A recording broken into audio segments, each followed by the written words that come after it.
এদিকে বাংলাদেশ সংকটে মমতা বন্দ্যোপাধ্যায়ের পরামর্শকেই মান্যতা মোদির। মমতার যে 4 দফা প্রস্তাব বিবেচনাধীন কেন্দ্রের কাছে। অবিলম্বে ভারত বাংলাদেশ দ্বিপাক্ষিক বৈঠকের প্রস্তাব দেওয়া হয়েছে মমতা বন্দ্যোপাধ্যায়ের পক্ষ থেকে। বাংলাদেশে ভারতীয় প্রতিনিধি দল পাঠানোর প্রস্তাব। কথা বলবো আর বিস্তারিত জানবো। আমাদের সঙ্গে টেলিফোন লাইনে রয়েছেন আমাদের প্রতিনিধি জয়ন্ত চৌধুরী। জয়ন্ত, সেক্ষেত্রে মুখ্যমন্ত্রী যা যা বলেছিলেন, শান্তি সেনা পাঠানোর কথা, আরও যে সমস্ত তার মতামত ছিল, রাজ্যের পক্ষ থেকে যা যা পদক্ষেপের কথা ভাবা হয়েছিল বাংলাদেশের সাম্প্রতিক পরিস্থিতি নিয়ে, সেক্ষেত্রে তাহলে কেন্দ্রেরও সমর্থন বা সম্মতি রয়েছে? না, প্রথম কথা হচ্ছে মুখ্যমন্ত্রী যেটা বলেছিলেন তার মূল কথাটা ছিল এই যে বাংলাদেশের ঘটনা সব থেকে বেশি যদি প্রতিবেশী রাষ্ট্রের যে রাজ্য বা যে অঙ্গরাজ্যটা সব থেকে বেশি প্রভাবিত হচ্ছে সেটা হচ্ছে আমরা জানি সেটা হচ্ছে পশ্চিমবঙ্গ। তো সে কারণে তার একটা বাড়তি শিরোপীড়ার কারণ তো ছিলই মুখ্যমন্ত্রীর কাছে। তো মুখ্যমন্ত্রী যেটা বলেছিলেন প্রথমেই যে এই বিষয়টি যেহেতু দ্বিপাক্ষিক স্তরের বিষয়, অর্থাৎ দুটি পৃথক রাষ্ট্রের বিষয়, তাই এই বিষয়ে যা বলার যা করার কেন্দ্রীয় সরকারের করা উচিত। কিন্তু পাশাপাশি মুখ্যমন্ত্রী কিছু কেন্দ্রীয় সরকারের উদ্দেশ্যে কিছু সুপারিশ করেছিলেন। তার একটি সুপারিশ আমরা সবাই জানি, যে সেটা হচ্ছে তিনি বলেছিলেন যে রাষ্ট্রসংঘের মধ্যস্থতায় একটা যেন শান্তি সেনা পাঠিয়ে দরকার প্রথম সেখানে পরিস্থিতির মোকাবিলা করা হয়। আর ওখানে শান্তি প্রতিষ্ঠা অবিলম্বে জরুরি। তার কারণ হচ্ছে ওখানে যত অশান্তি বাড়বে এবং তত সংখ্যালঘুর উপর চাপ বাড়লে সংখ্যালঘুদের একটা অংশ বিতাড়িত হয়ে বাংলাদেশ সীমান্ত দিয়ে ভারতে প্রবেশ করার সব থেকে সহজ জায়গা যেগুলো আছে সেগুলো সব পশ্চিমবঙ্গের মধ্যেই বেশিরভাগটা। তার ফলে পশ্চিমবঙ্গের উপর চাপ বাড়বে। সুতরাং সেখানে সুস্থিতি থাকাটা জরুরি। তার উপরে আরেকটা বিষয় মমতা বন্দ্যোপাধ্যায় যে 4 দফা সুপারিশ করেছিলেন, তার একটা অন্যতম প্রধান সুপারিশ ছিল হচ্ছে দুদেশের মধ্যে আলোচনাটা স্বাভাবিক করা, কূটনৈতিক স্তরে আলোচনার মাধ্যমে অনেক সম্পর্ক। জয়ন্ত, তোমাকে একটু বিরত করছি, তোমাকে জারি রাখি। এই মুহূর্তে টেলিফোন লাইনে আমরা পেয়ে গেছি তৃণমূল নেতা জয়প্রকাশ মজুমদারকে। জয়প্রকাশ বাবু, বাংলাদেশ সংকটে মমতা বন্দ্যোপাধ্যায়ের পরামর্শকে কিন্তু মান্যতা দেওয়া হলো কেন্দ্রের পক্ষ থেকে, কি বলবেন?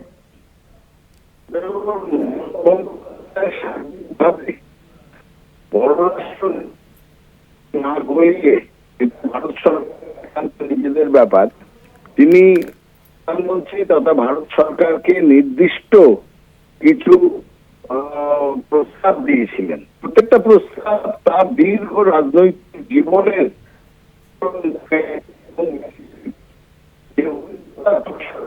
দিয়েছিলেন এবং মধ্যে ছিল আলোচনা, তার মধ্যে ছিল নৈতিক চাপ, তার মধ্যে ছিল ইউএনও থেকে বলে ফোর্স। জয়প্রকাশ বাবু, আপনাকে একটু বিরত করে অনুরোধ করব যে আপনি যদি একটু স্থান পরিবর্তন করেন, আপনার কথা স্পষ্টভাবে আমাদের কাছে পৌঁছচ্ছে না। আপনি শুনতে পাচ্ছেন? খুব স্পষ্টভাবে পৌঁছচ্ছে না জয়প্রকাশ বাবু। আমি টেলিফোন লাইন কেটে আবার আপনার সঙ্গে যোগাযোগ করছি, আপনি যদি একটু আমাদের সঙ্গে থাকেন। যেমনটা আপনাদের জানাচ্ছিলাম, মমতা বন্দ্যোপাধ্যায় তার যে 4 দফা প্রস্তাব তা বিবেচনাধীন, এমনটাই কিন্তু কেন্দ্রের পক্ষ থেকে বলা হয়েছে এবং তার যে পরামর্শ তাকেই কিন্তু মান্যতা দেওয়া হলো নরেন্দ্র মোদীর পক্ষ থেকে। মমতার 4 দফা প্রস্তাব বিবেচনাধীন, এমনটাই কেন্দ্রের বক্তব্য। এর আগে আমরা জানি বাংলাদেশ পরিস্থিতি নিয়ে প্রধানমন্ত্রীর বিবৃতি যেমন তিনি দাবি করেছিলেন, তিনি শান্তি সেনা পাঠিয়ে পরিস্থিতি মোকাবিলা করার কথা বলেছিলেন। এরকমই যে সমস্ত 4টে দফায় তিনি প্রস্তাব দেন এই সাম্প্রতিক পরিস্থিতি নিয়ে বাংলাদেশের, সেই পরামর্শকেই মান্যতা মোদীর।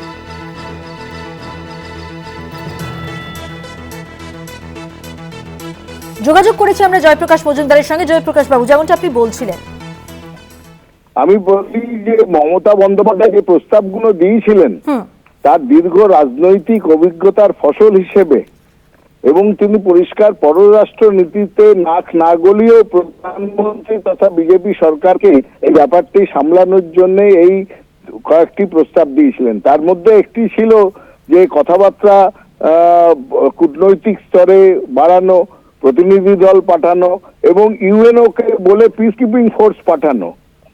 এই জিনিসগুলো হচ্ছে অবস্থাটা যাতে সামলানো যায়।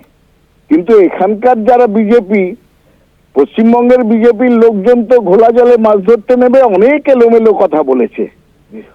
তার মধ্যে কিছু হচ্ছে অবাস্তব প্রস্তাব, কিছু এই পশ্চিমবঙ্গে যাতে একটা ধর্মের ঝগড়া বাঁধে, সব নিয়ে ঠিক আছে।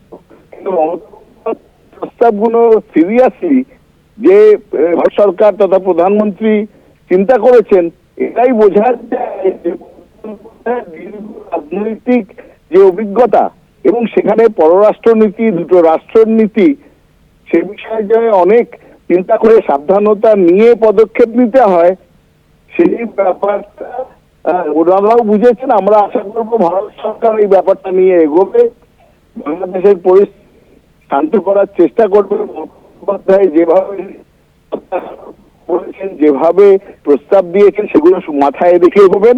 আর এখানকার বিজেপি নেতারা তারা যেন এই অবস্থাটাকে কেন্দ্র করে নিজেদের স্বার্থ গোছাতে গিয়ে অবস্থা আরো ঘোরাল না করে তোলে। অনেক ধন্যবাদ। কথা বললাম তৃণমূল নেতা জয়প্রকাশ মজুমদারের সঙ্গে। আমাদের সঙ্গে টেলিফোন লাইনে রয়েছেন আমাদের প্রতিনিধি জয়ন্ত চৌধুরী। জয়ন্তদা, যেমনটা বলছিলেন,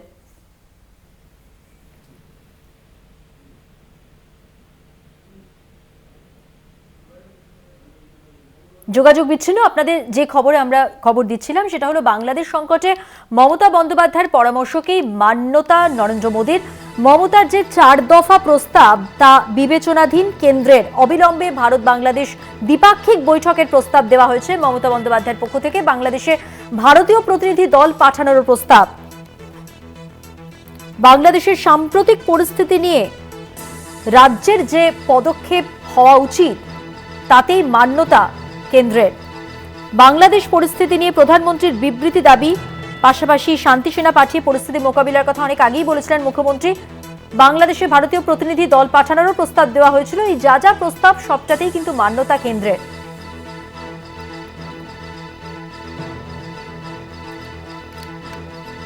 বিজেপি নেতা সজল ঘোষ এই মুহূর্তে আমাদের সঙ্গে টেলিফোন লাইনে রয়েছেন। সজল বাবু, আপনাকে জানিয়ে রাখি যে মমতা বন্দ্যোপাধ্যায় বাংলাদেশের যে সংকট পরিস্থিতি, সেই সংকটময় পরিস্থিতিতে মমতা বন্দ্যোপাধ্যায়ের যে পরামর্শ ছিল তাকে কিন্তু মান্যতা দেওয়া হলো কেন্দ্রের পক্ষ থেকে। এটাকে আপনি কিভাবে দেখছেন?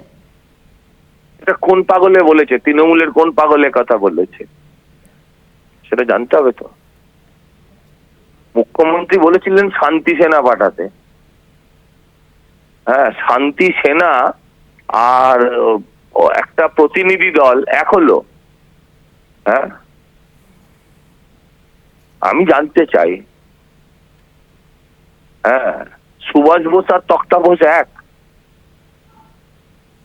কি বলতে চান আপনারা?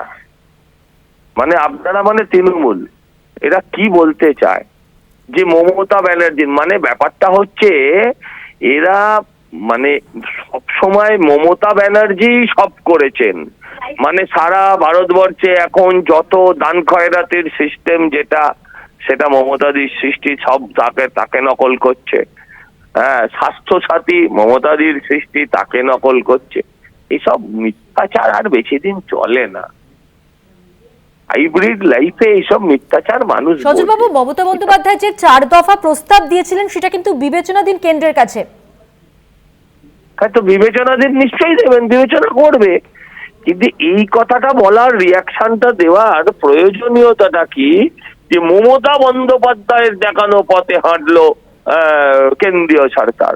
প্রথমত উনি নিজেই দিকভ্রষ্ট। ববি রাখি না ভাইপো রাখি, এখন সেই অবস্থা। তারপর উনি দিক নির্দেশ করবেন। আচ্ছা, যদি ভালো দিক নির্দেশ করে নেওয়া হবে না কেন? এক, কিন্তু শান্তি সেনা পাঠানোর কথা বলেছেন, সেখানে প্রতিনিধি দল যাওয়ার প্রস্তাব দিয়েছে, তাতে কি মানে দুটো এক কি করে হতে পারে? এটা তো পাগলেও বোঝে। আসলে মমতা ব্যানার্জির নাম দিয়ে শুরু না করলে কোনো প্রেস বিবৃতি কোনো কিছু, তাহলে ওদের নাম কাটা যাবে। যেমন অরূপ চক্রবর্তীর নাম কাটা গেছে, যেমন শান্তনু সেনের নাম কাটা গেছে। শান্তনু সেনের যেমন সিকিউরিটিও তুলে নিয়েছে। বেচারেরা না খেয়ে মরবে এরপরে, তাই না? তাই ওরা জানে যে যা বলতে হবে। একবার যেমন যে কোনো ঠাকুরের পুজো করতে গেলে আগে সিদ্ধিদাতার পুজো করতে হয়, এরকম আগে মমতাদির নাম ছুঁয়ে নিতে হবে। অনেক ধন্যবাদ। কথা বললাম বিজেপি নেতা সজল ঘোষের সঙ্গে।